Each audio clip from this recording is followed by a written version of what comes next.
Inconformados com a falta de propósitos inovadores, colaborativos e sustentáveis, inconformados com o status quo, assim nasceu o Grupo AX Innovation Experience, com o propósito de ser referência em novos conhecimentos sobre inovação por mais inclusão e oportunidades. Composto por líderes do ecossistema digital, o Grupo AX oferece conteúdo, inteligência e network para quem é inovador e empreendedor. Por meio de uma curadoria desenvolvida por especialistas atuantes, nossa missão é promover uma agenda de integração entre universidades, governo e mercado, em busca das melhores soluções para o desenvolvimento digital e sustentável. Estudos e pesquisas, revistas, artigos e e-books, eventos digitais e presenciais, podcasts e muito mais. Acesse grupoax.net e venha ao encontro à inovação.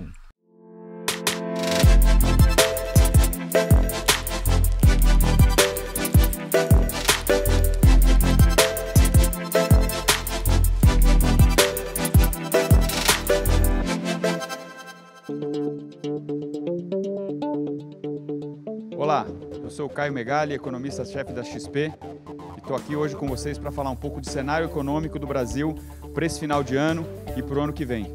Mas antes de mais nada, eu queria agradecer o convite em nome da XP ao Grupo Innovation Experience. É um super prazer estar aqui, uma honra estar participando desse evento tão importante e tão oportuno, né, que fala de inovações, uma coisa que o Brasil está precisando tanto. O cenário econômico hoje é um cenário que é desafiador, né? O Brasil e o mundo estão saindo de uma situação complicada, complexa, que foi os efeitos mais fortes e mais agudos da pandemia. A pandemia não foi embora, continua com a gente, mas em boa parte os efeitos da pandemia ainda estão sobre a economia global e a economia brasileira.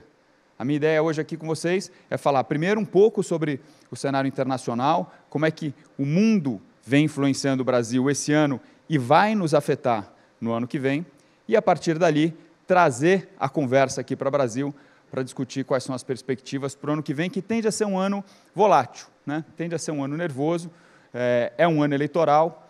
Ano eleitoral é complexo para qualquer economia, em qualquer lugar do mundo.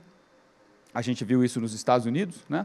Agora no ano passado, com a eleição trazendo movimentação de mercado, perspectivas diferentes, dependendo de quem ganhasse as eleições.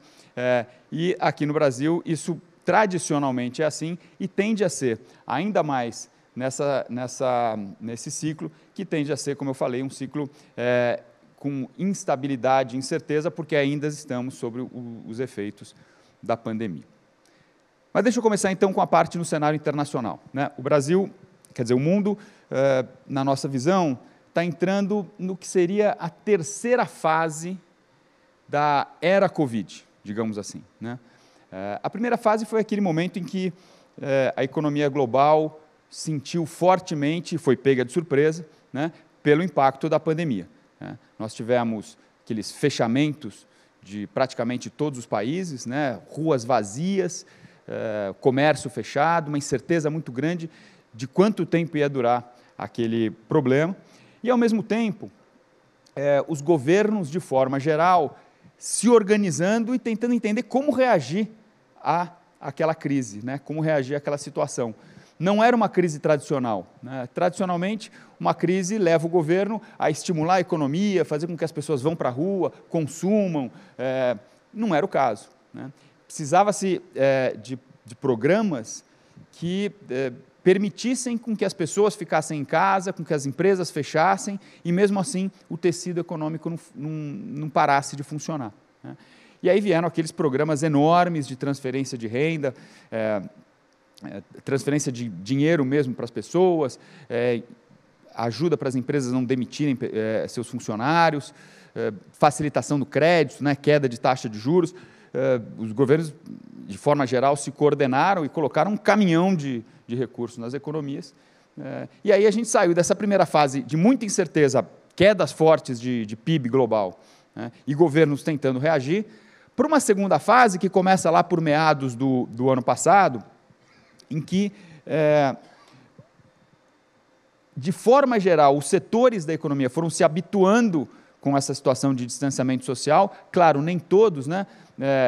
Restaurantes, turismo, viagens ainda sentia muito, mas a maioria dos setores que podiam contar com a tecnologia começaram a voltar a funcionar e aqueles programas todos dos governos entraram fortemente, né? E aquilo produziu uma forte e rápida retomada da economia global.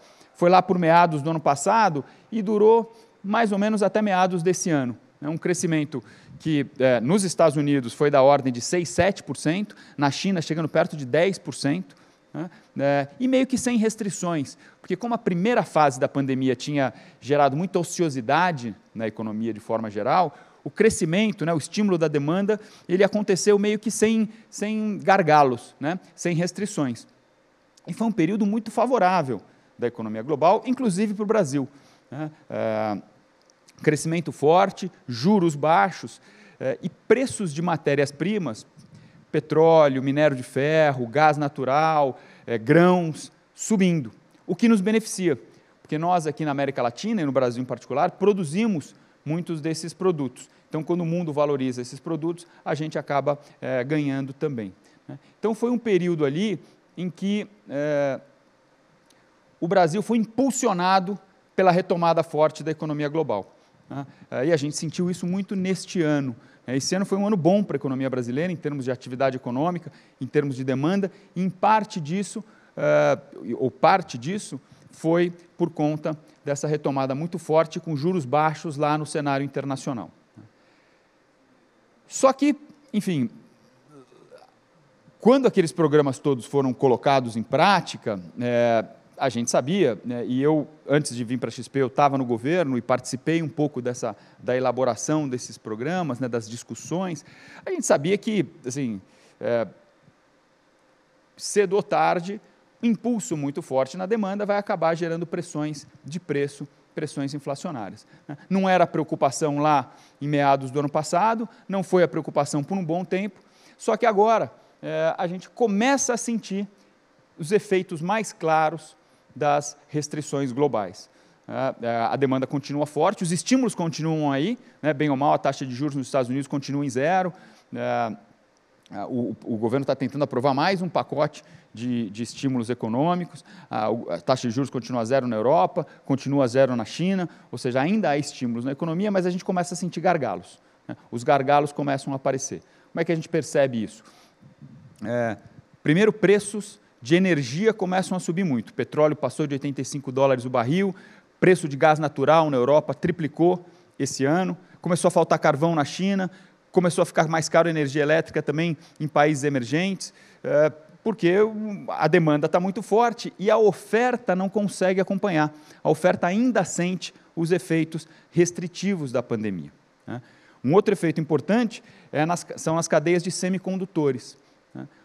A demanda por automóveis no mundo nunca foi tão forte, só que a produção de automóveis está caindo. Por quê? Porque os automóveis ficaram muito inovadores, né, muito modernos nos últimos anos, com muita tecnologia embarcada, e isso depende dos semicondutores. O semicondutor é uma cadeia, apesar de o chip ser pequenininho, né, a cadeia dos semicondutores é longa, e essas cadeias cada elo da cadeia está num país diferente. Um país desse, em que a Covid ainda seja um problema, interrompe a produção, interrompe a cadeia, e a indústria automotiva global começa a sentir falta daqueles componentes. Então, a gente está vendo queda de produção de automóveis nos Estados Unidos, queda da produção aqui no Brasil, queda na Europa, e não consegue atender a demanda, né?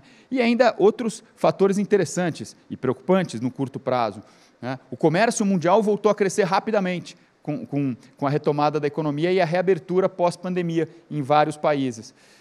Falta container para as exportações. Produz-se coisa na Ásia, só que a gente não consegue mandar para os Estados Unidos e para a Europa, porque falta container, né?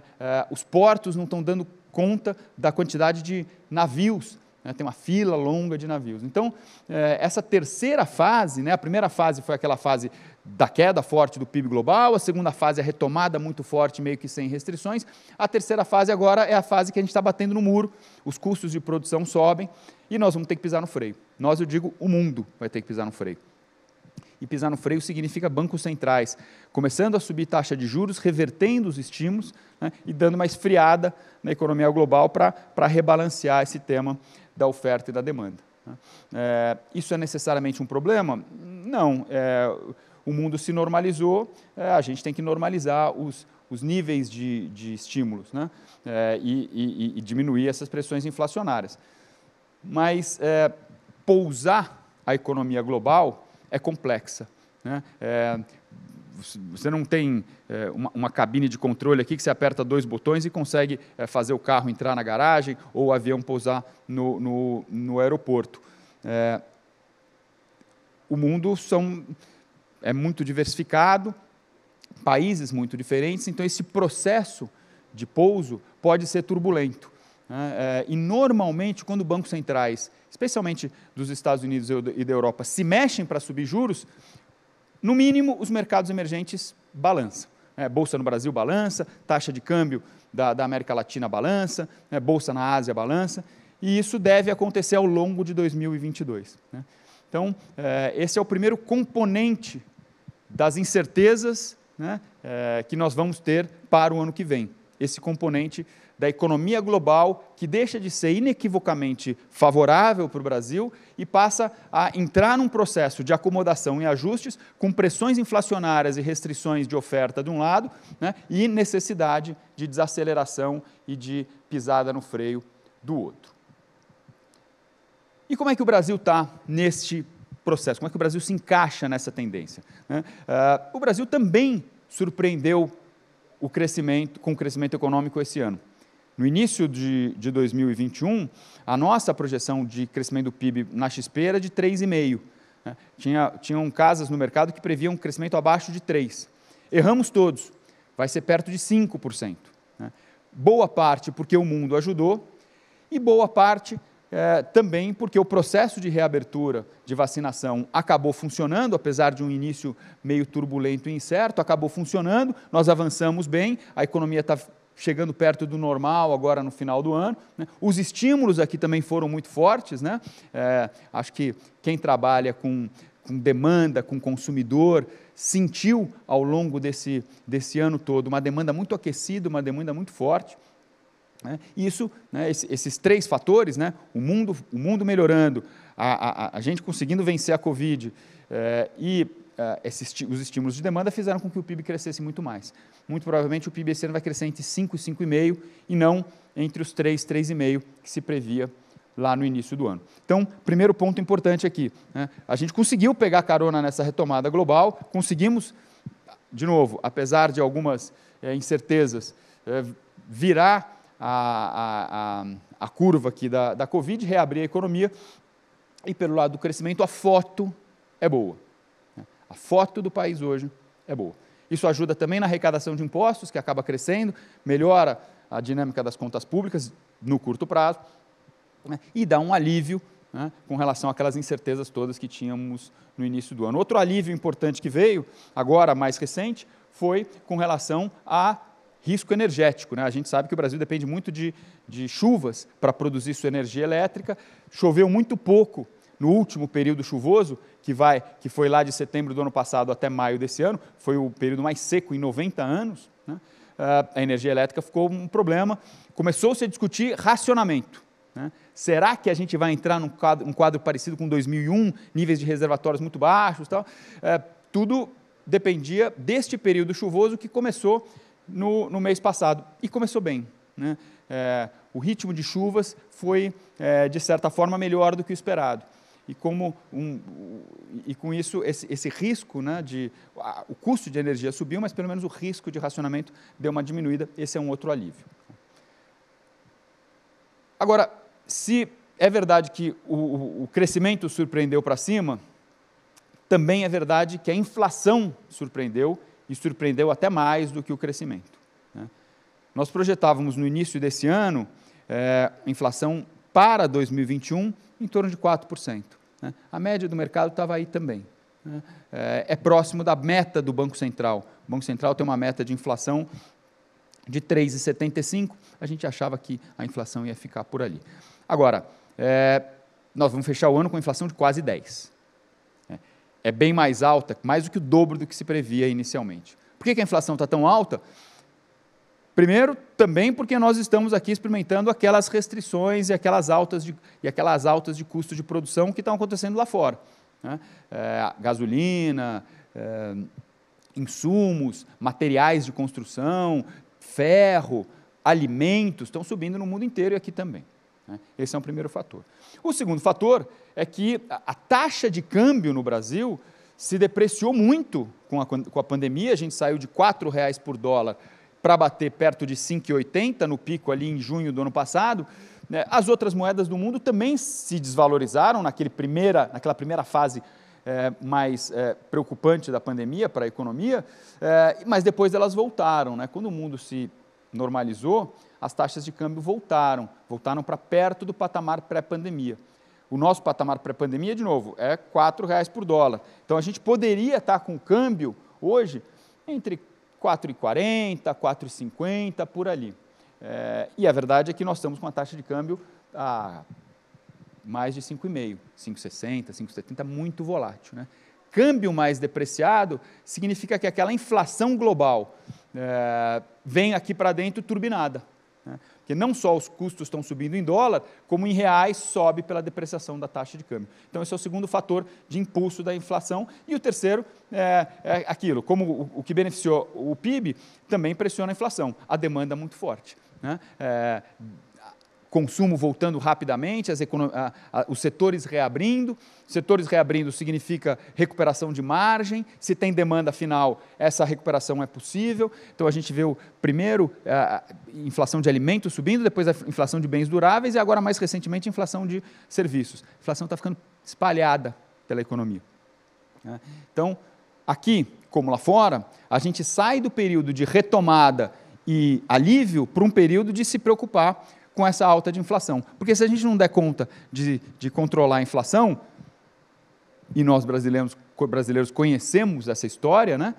A inflação alta acaba corroendo renda, desorganiza a economia e põe boa parte da retomada a perder. Então, aqui dentro, mais rápido até do que em outros países, o Banco Central tem sido obrigado a acelerar o ritmo da alta de taxa de juros. Começou lá com 0,75 por reunião em março, né, a taxa Selic.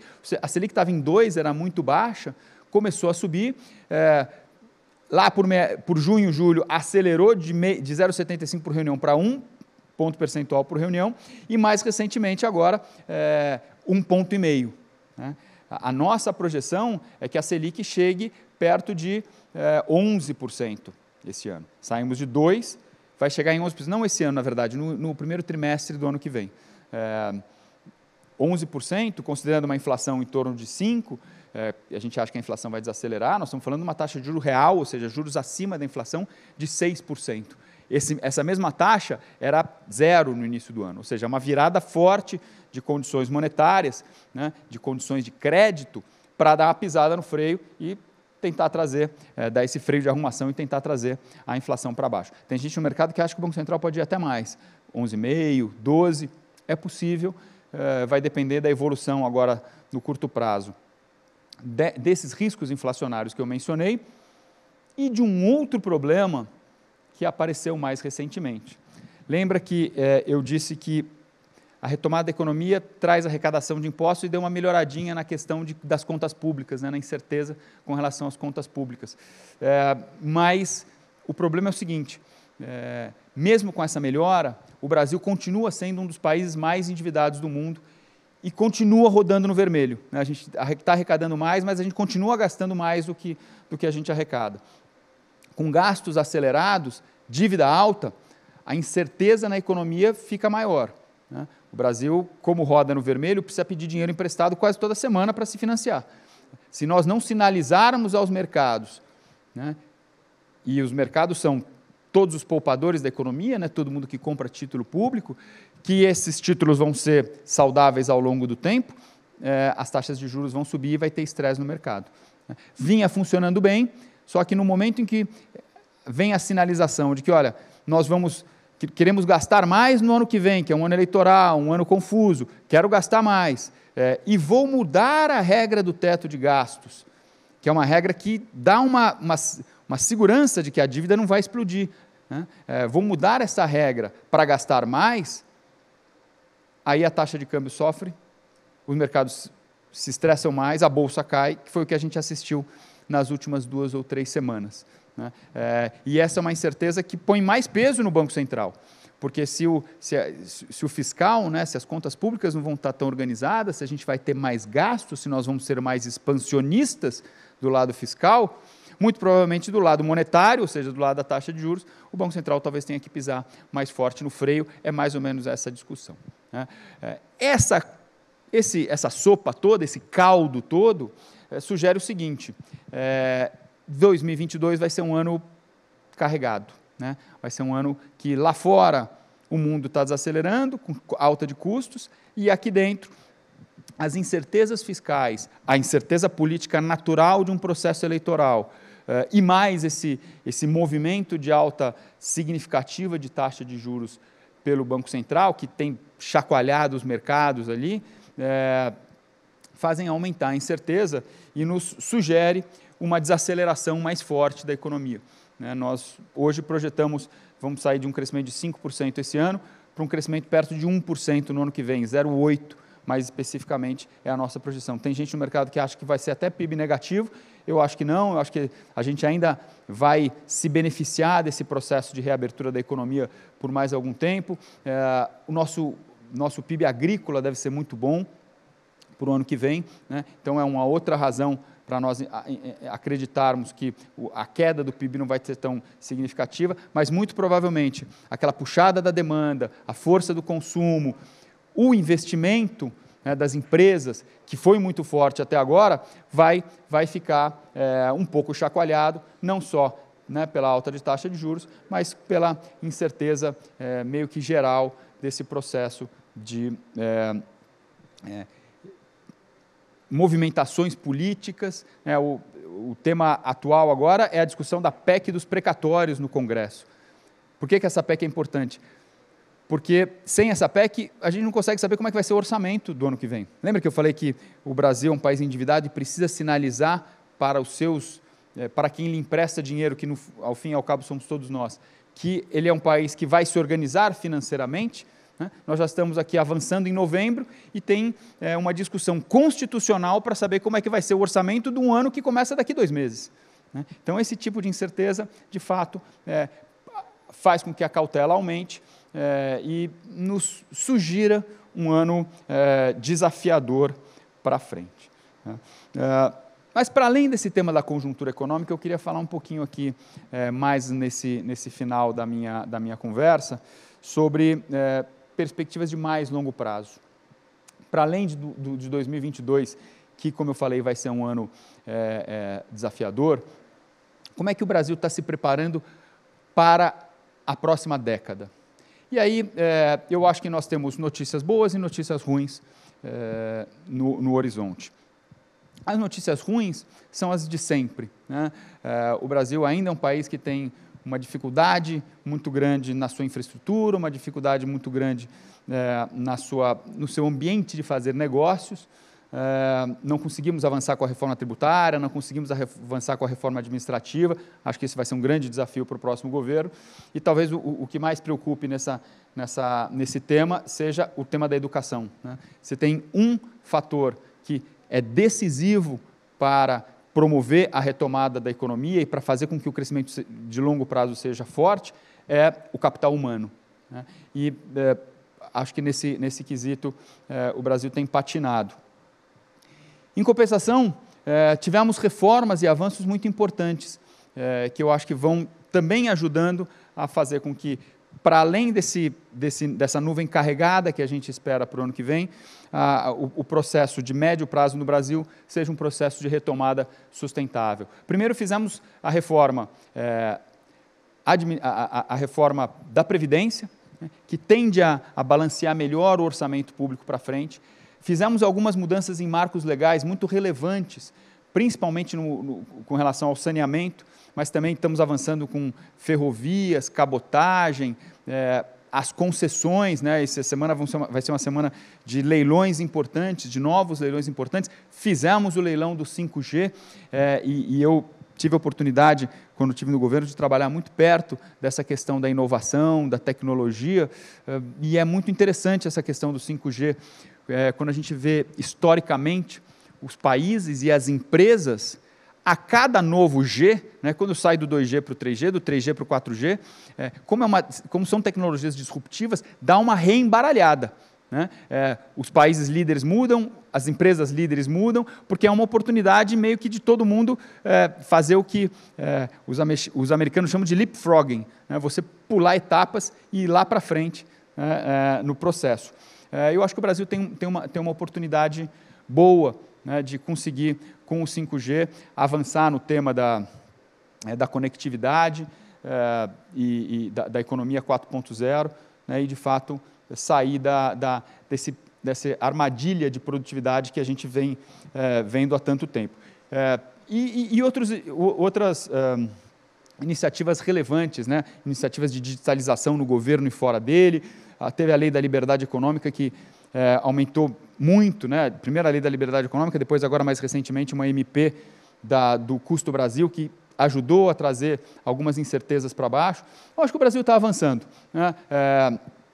O espaço para a produtividade é importante, nós temos um mercado consumidor absolutamente fantástico, cativo, temos um processo no mercado financeiro, né, trazendo um pouquinho para a minha praia aqui também, que é revolucionário, né? O mercado financeiro brasileiro sempre foi muito concentrado, com taxas de juros muito altas. A queda dos juros, mesmo com esse aumento recente, a gente ainda vai estar com juros historicamente baixos para o Brasil, e essa, né, revolução tecnológica das fintechs e das plataformas, da qual a XP é uma grande protagonista, e a gente tem muito orgulho disso, vai fazer com que o acesso financeiro se democratize e se popularize. Isso já está acontecendo aqui no Brasil. Isso é bom não só para o poupador, de um lado, como também para as empresas que precisam se financiar, precisam crescer, precisam investir. Então, nós somos muito otimistas com a perspectiva do país para além desse ano de 2022, né, que, como eu falei, meio que parece que concentram incertezas e focos de volatilidade. Mas, se eu puder deixar aqui no final da minha fala uma mensagem também sobre investimento. Ano de eleição, historicamente no Brasil, é ano de muita volatilidade, muita incerteza, mas também de grandes oportunidades de investimento, né? Ano de 2002 foi um ano de muita volatilidade, mas que a Bolsa também reagiu muito bem quando foi chegando mais perto das eleições. 2018 foi um outro ano que teve essas características. Então, acho que é um momento de cautela, é um momento de avaliar com calma as suas decisões de investimento. A taxa de juros deu uma subidinha, então deixar o dinheiro em caixa agora não é tão dolorido, né? Você consegue ali uma taxa de juros razoável e olhar muito o mercado com calma, com tranquilidade, que a gente tem certeza que muitas boas oportunidades de investimento vão surgir. Mas, do lado da economia real, a recomendação é cautela, apertar o cinto e estar preparado para um ano que certamente vai ser muito volátil. Acho que com isso eu toquei aqui nos pontos principais que eu queria trazer para vocês do cenário econômico que nós estamos vendo para o mundo e para o Brasil nos próximos anos. Então, mais uma vez, eu queria aqui, em nome da XP, agradecer muito a oportunidade de estar aqui, o convite para conversar com vocês hoje, e nos deixamos sempre à disposição para conversas e debates ao longo do tempo. Muito obrigado.